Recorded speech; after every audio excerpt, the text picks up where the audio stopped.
Imagine standing in a dark valley, shrouded in mist, when suddenly a powerful voice echoes through the silence. Could that voice belong to the prophetic Ezekiel? He saw visions so intense that centuries later, their meanings still perplex us.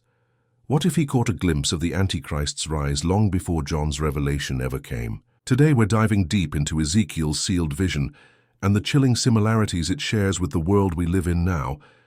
You'll discover an astounding connection that may change everything you thought you knew. So, before we unravel this mystery, I encourage you to hit that subscribe button and share in the comments where you're from and how Jesus has touched your life. Because his blessings and presence are with us, now and forever. May Jesus bless you abundantly today. Ezekiel, the prophet of visions, stands as a paradox, an exile by circumstance, yet a man given the extraordinary privilege of glimpsing the realms beyond earthly existence. His life unfolds in an era of turmoil and displacement, yet within this chaos, he has chosen to witness the unimaginable. When Ezekiel opens his eyes to the visions described in Ezekiel 1:1, the world he inhabits is momentarily peeled back like a veil, revealing a cosmos beyond human comprehension.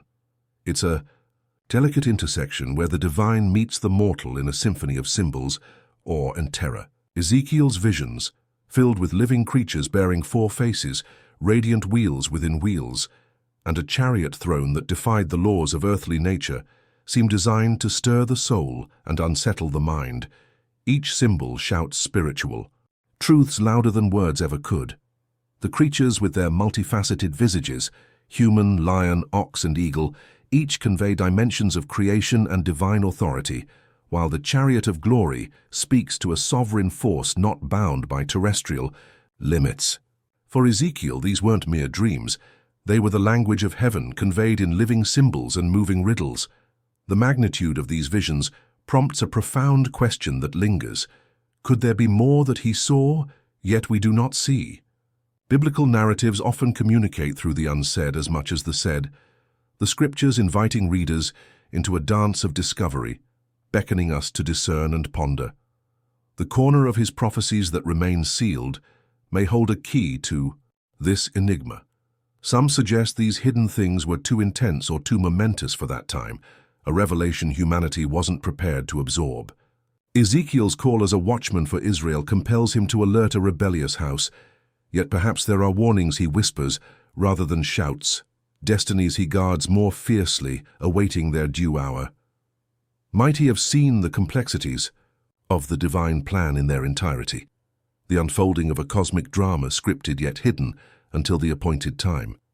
As we peruse his record, it's possible some visions were captured only in part, residing eternally in the crevices of Ezekiel's memory and spirit.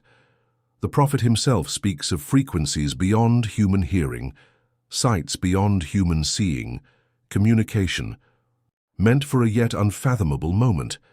This nuance, a revelation sealed, adds layers to the biblical tapestry, suggesting that what we hold is precious, yet a promise of greater understanding lies ahead. It anchors hope and anticipation of fullness in faith's journey, whispering of a completion yet to come. As Ezekiel beheld the setting stage for spiritual warfare and divine triumph, what visions were deemed inappropriate for understanding in those turbulent times of his exile and the nascent faith community? Did he gain glimpses of the final act or some celestial confrontation between forces we now struggle to name? Ezekiel's experiences challenge us, drawing believers beyond surface readings into deeper reflection. His invitation isn't merely to decode the sacred text, but to contemplate the mysteries wrapped within its folds. This means standing with him on the banks of the river Chebar, where heaven and earth converge, and pondering, what is next? It means considering God's revelation as an ever-unfolding truth, not neatly trapped within the pages, but breathing, alive, waiting to be unveiled. As we venture further, exploring Ezekiel's narrative alongside Revelation's sealed scrolls, a trail of truth emerges, a glimpse into Ezekiel's perception in light of apocalyptic revelations by John in the New Testament. Perhaps Ezekiel's withheld vision, wreathed in lamentations and woe, anticipates unfolding realities chronicled in Revelation, a reminder that the divine narrative is continually revealing. In contemplating the transcendent imagery and celestial insights, we're invited into a spiritual practice of trust, a commitment to believe that what is seen is purposeful, yet what is unseen holds promises as we align with divine timing. And in Ezekiel, the prophet of visions, we see a reflection of the awe-inspiring, often perplexing nature of God's unfinished story with humanity. As we open the pages of ancient texts and peer into the mysteries of prophecies, we find ourselves standing at the edge of Revelation, where Ezekiel's sealed visions and John's detailed descriptions merge in a cosmic tapestry of divine foretelling. The narrative intricacies of the sealed scroll in Revelation 5, coupled with the whispered prophecy of Ezekiel 2:9-10, unveil layers of spiritual truths that beckon us to look closer, beyond the mere surface. Ezekiel, a prophet living through exile, was no stranger to visions that mystified and terrorized. His encounter with the scroll presented by a divine messenger was a moment dense with meaning.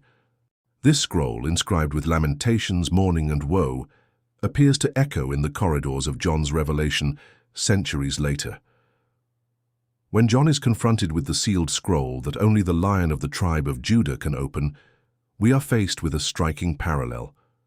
Could it be that Ezekiel, in those cryptic moments of divine communication, caught glimpses of future cataclysms, visions later magnified in John's Apocalypse?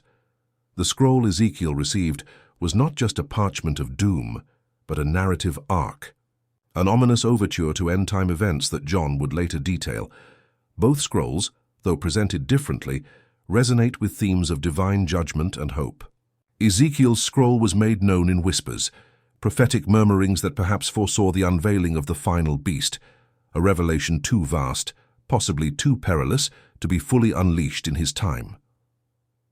The realm of Jewish mysticism offers fertile ground for pondering what Ezekiel might have seen and why parts of his vision seem shrouded in enigma. Early apocalyptic writers suggest a missing vision, elements of Ezekiel's experience preserved only for a generation that would stand witness to their fulfillment. Such contemplations add to the aura of mystery surrounding what God chose to reveal and withhold, fueling theories about a restricted revelation. The concept of a final beast is more than a biblical monster. It symbolizes a climactic struggle where latent spiritual forces find their ultimate expression. This beast represents chaos, an antagonist in both Ezekiel's and John's apocalyptic visions, drawing lines between divine sovereignty and worldly rebellion. When John describes the Lamb opening the seals, he documents the gradual disclosure of divine judgment, destined to confront the harrowing powers of darkness encapsulated in this beast. So why the secrecy in Ezekiel's account? Perhaps the time was not ripe for full disclosure. Instead, whispers of prophecy were left embedded in symbolism, poised for a time when their truth could be comprehended within the broader narrative of salvation history. Such is the rhythm of divine revelation, measured, often elusive, demanding discernment and patient anticipation from its seekers. This nuanced withholding and revealing of sacred knowledge invite us to ponder our own openness to divine mysteries. What scrolls lie sealed within our spiritual lives, waiting for the Lamb to break the seals? How do we engage with these ancient texts in a way that bridges the past with our present, enabling us to see our place within the grander story of redemption?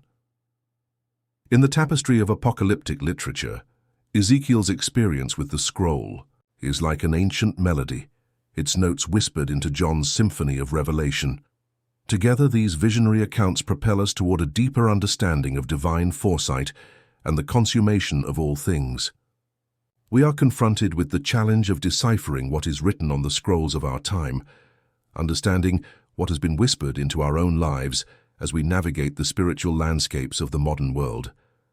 As we ponder the sealed scroll and whispered prophecy, let us ask ourselves, are we ready to hear what God continues to whisper into the depths of our own uncertainties and anticipations? These ancient documents, full of woe and wonder, dare us to lean in, to listen carefully, and to prepare our hearts for a revelation that continues to unfold in the very pages of Scripture and the daily chapters of our lives. Ezekiel's vision of the temple holds a magnetic allure, as if etched in the minds of those who delve into its complexities. The imagery conveyed in Ezekiel 40:48 paints a picture that is both perplexing and fascinating. A temple with strange measurements, rituals that seem foreign, a sacred blueprint that remains ethereal and unbuilt in the annals of history. It's almost as if its purpose resides not in physical manifestation, but in the realm of divine prophecy, suspended between promise and peril. As our narrative unfurls, we delve deeper into the seemingly mystical blueprint of this temple. Its staggering dimensions and intricate design suggest an order of divine righteousness, a return to holiness. But therein lies a paradox. Ezekiel's temple is not just a beacon of restoration. It might very well harbor a shadow cast by deception. The speculation that this sacred space could serve as the stage where the Antichrist proclaims himself as God is not unfounded and connects weightily with Paul's warning in 2 Thessalonians 2:3-4, where the temple of God becomes the false throne from which deception spills forth. The temple, as described by Ezekiel, serves as a dual emblem. On one hand, it represents God's promise to restore his people, a sanctuary where divine presence once graced. On the other, it stems from a dark possibility, a Trojan horse in the guise of holy restoration, wherein lies the opportunity for desecration. The imagery is evocative, a structure conceived in the divine mind, yet vulnerable to perversion by human ambition, illustrating a stark reminder of how easily divine intention can be corrupted by malevolent forces. Unearthing Ezekiel's vision brings us to a speculation shrouded in mystery. The temple never constructed stands as both a promise and a warning. The thought that a section of this vision was lost, purposefully omitted or veiled, is tantalizing. The notion that Ezekiel may have concealed a dire warning that this sacred space could be annexed by a false Messiah juxtaposes the duality of power and its misuse. Consider for a moment the weight of such a reversal. A sacred temple, whose details poured forth from the divine, overtaken in a deceptive embrace by the ultimate impostor. This is no benign takeover, it's a narrative of apocalyptic deception, a plot where worship transforms into spiritual masquerade. It casts a long shadow over those searching for visible signs of divine fidelity. For in prophecy and biblical imagery, what is sacred and pure is often sought by forces that aim to corrupt and distort. Ezekiel's vision, therefore, is more than a static depiction of future architecture. It is a living allegory. It intertwines the concepts of divine promise with free will's peril, warning of what transpires when holiness falters at the fingertips of deceit. As we decode this provocative prophecy, the call to spiritual vigilance becomes louder. Determining the temple's role as potentially both divine and defiled raises urgency in the believer's heart. It prompts the important question of readiness. If a sacred space, unassailable to the pure of heart, can be subverted, how then does one safeguard their own heart against such duplicity? The lessons inscribed in Ezekiel's vision press us towards introspection and demand an unwavering commitment to the truth. All of these considerations act as a veil, a tapestry of shadows and hopes, leaving us pondering on foundational truths. The temple, with its enigmatic space, emerges as a metaphor for human frailty and divine resilience. It embodies the eternal struggle between authenticity and facade, a struggle ever so relevant to our age of appearances. And as we step gingerly onto this precipice of understanding, the vision's significance urges us to weigh our own intentions and alignments. Are we to perpetuate a shadowed throne of falsehood within our own sacred dwellings, our hearts and minds? Or do we dedicate our sanctuaries to divine authority, ever vigilant against the encroachment of deception? This narrative complexity stretches far beyond the stone walls anticipated in Ezekiel's vision, reaching into the depths of the believer's soul, challenging each to decipher its true message amid the machinations of false enthronements.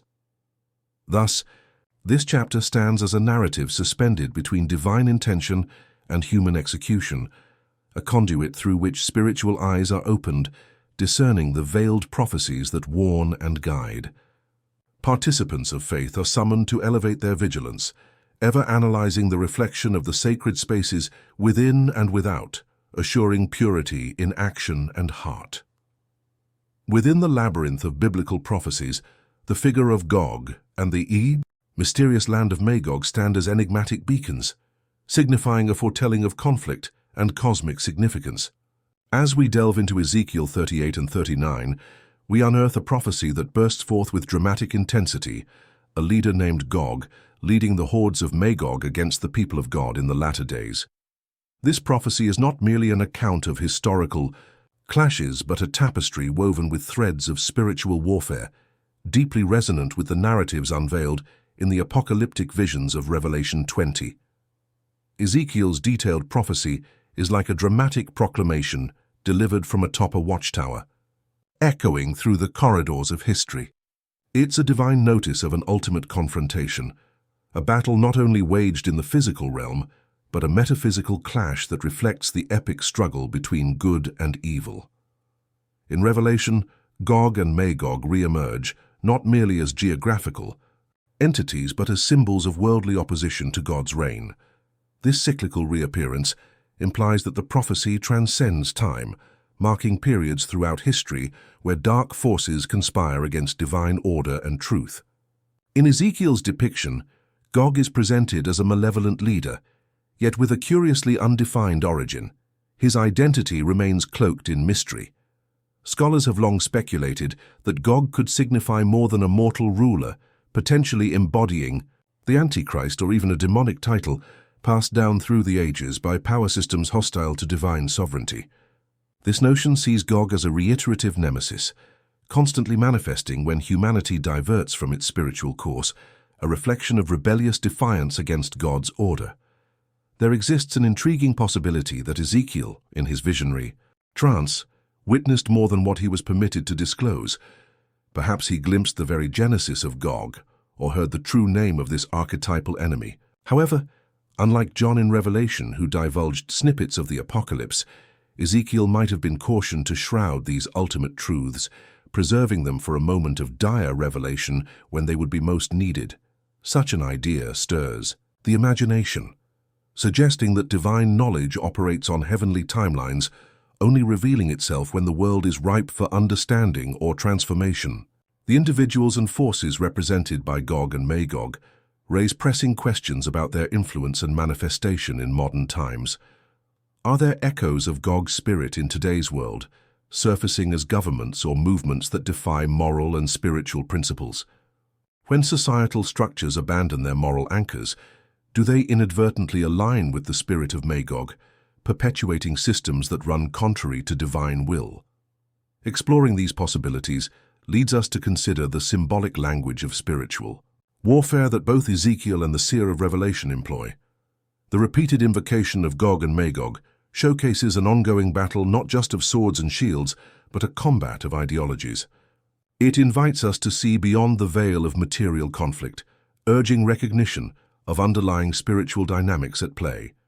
It is a call to discernment, pressed upon those who can read the signs and interpret the whispers of the ancient texts. While physical locations may bear the names of Gog and Magog, the true battleground is within hearts and minds. Herein lies the crux, a call to spiritual readiness. Just as ancient Israel was warned of external threats, believers today are cautioned to guard against interferences that seek to dethrone God from the temples of their lives. The hidden king, whether a figure in distant lands or a spirit lurking within societal systems, compels an introspective vigilance, making aware our susceptibility to deception. Ezekiel's foresight into the fate of Gog points to an eventual triumph of divine justice, where chaos and rebellion will ultimately be subdued. This looming victory is not merely of geopolitical nature, but reflects the transformation and sanctification awaiting humanity and creation. The faithful are encouraged to hold firm, for even amidst the shadows of Gog's influence, light prevails. Indeed, the cyclical clash between holy kingdom and rebellious forces elucidates the endurance of divine promises.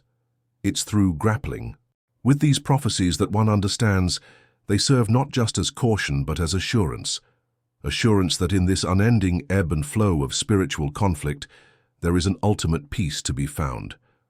In preparing for the arrival of Gog, whether As a distant prophecy or immediate reality, one draws from Ezekiel's potent vision the strength to stand as a watchman.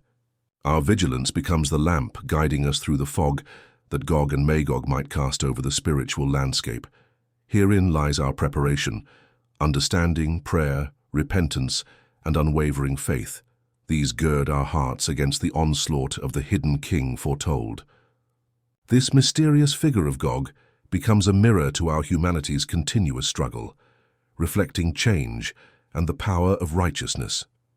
The narrative serves as a remembrance and a summons, bidding the faithful to be ever alert, spiritually, armored and ever ready to stand firm in their divine calling. It is an urging not just to recognize Gog, but to rise against the deception he heralds, embodying the cure of transformative grace. Gog and the hidden king are warnings, yes, but also testaments to the unassailable presence of a divine force that commands history's unfolding. As each generation faces its own incarnation of Magog, believers are called to remember Ezekiel's prophecies, not in fear, but in confident expectancy of the ultimate restoration that transcends the threat of darkness.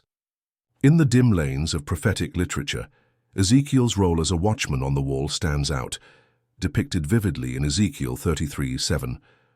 This ancient metaphor casts him as a guardian whose task was urgent and grave, to warn the people, heralding both divine judgments and merciful salvations waiting on the horizon.